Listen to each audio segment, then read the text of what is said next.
First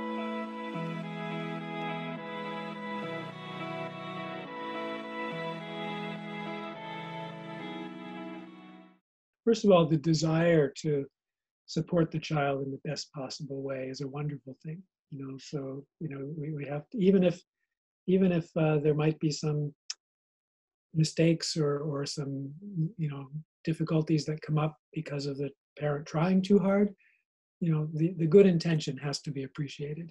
you know but one thing comes to mind, and that is that parents really can try too hard sometimes and not appreciate that young infants and young children are quite resilient. Like they don't need, I mean, well, a young infant, I would say, cannot get too much care and attention, too much holding, too much loving. For the first weeks and the first months of life, the infant, will just soak in whatever the parent will give. As the infant starts, getting a little older, starts being able to crawl, starts being able to walk, starts being able to explore, sometimes a parent can feel perhaps overprotective or can be overprotective. And this happens more often in a parent who has some anxiety issues herself or himself. And especially perhaps if an infant had been premature and there was some initial real worry or concern about the health and the well-being of the infant.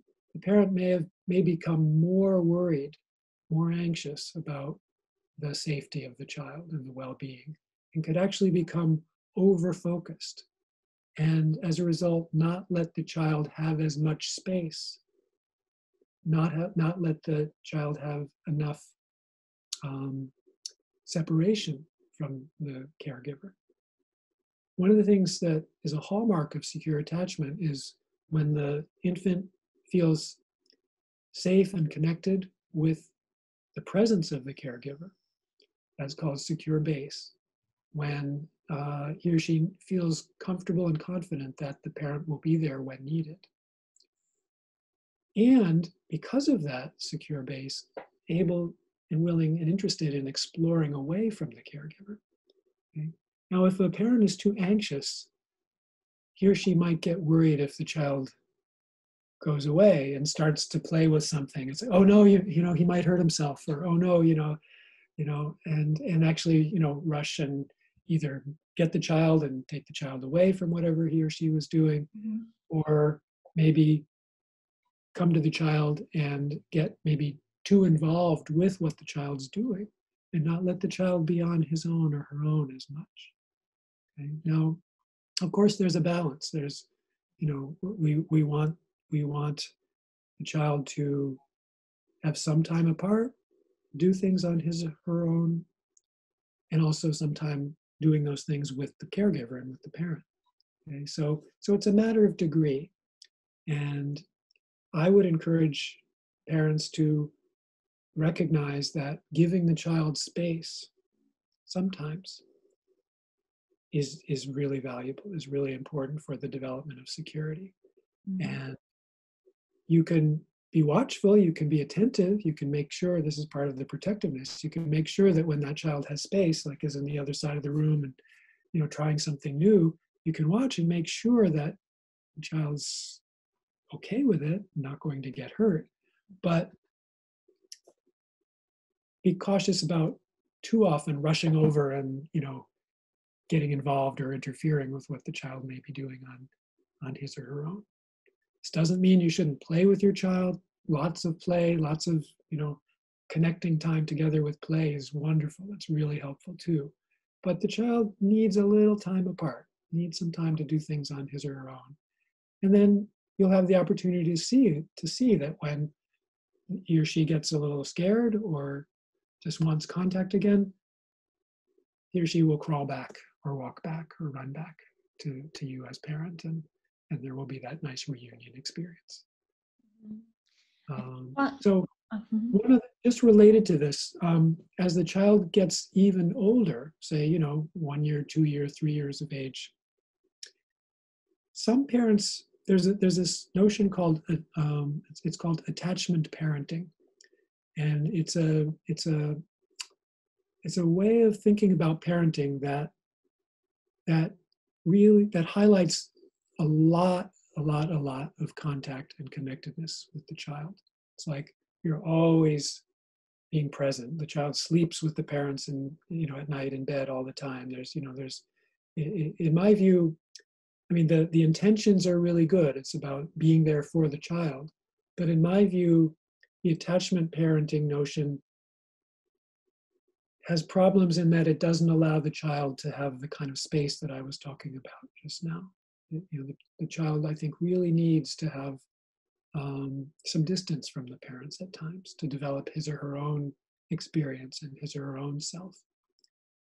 There's something called optimal distance, where the child feels being able to be close and connected much of the time, but also sometimes can move away from the parent in an optimal way, to have just the right amount of distance.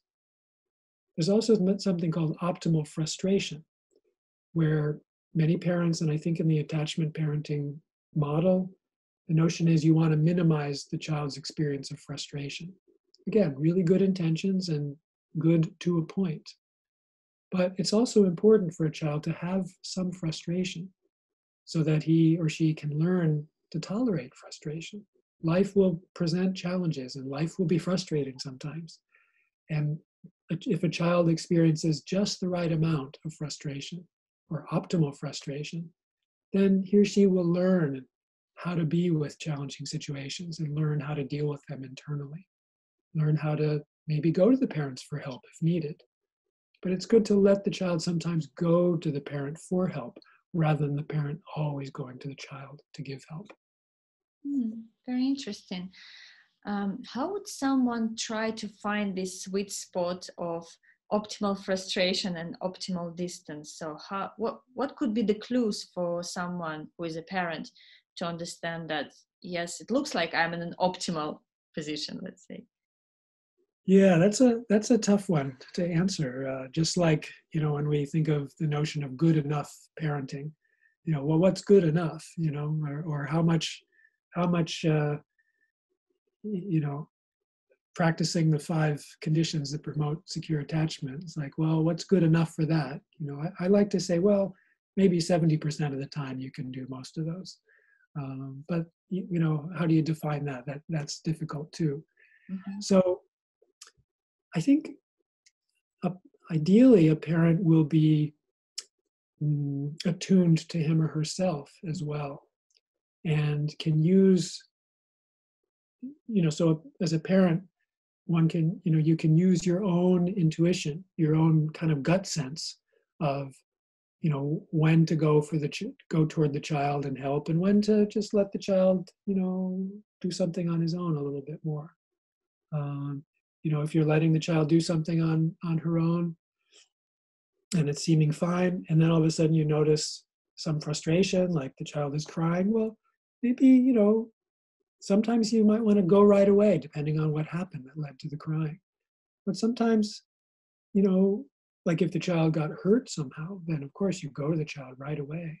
But if the child was building something, and maybe that little tower fell over, and the child is, crying about that, well, maybe just wait a minute or so and let the child look at it, and, and maybe you could say some things like, oh, isn't that too bad? Or, and then maybe go to the child.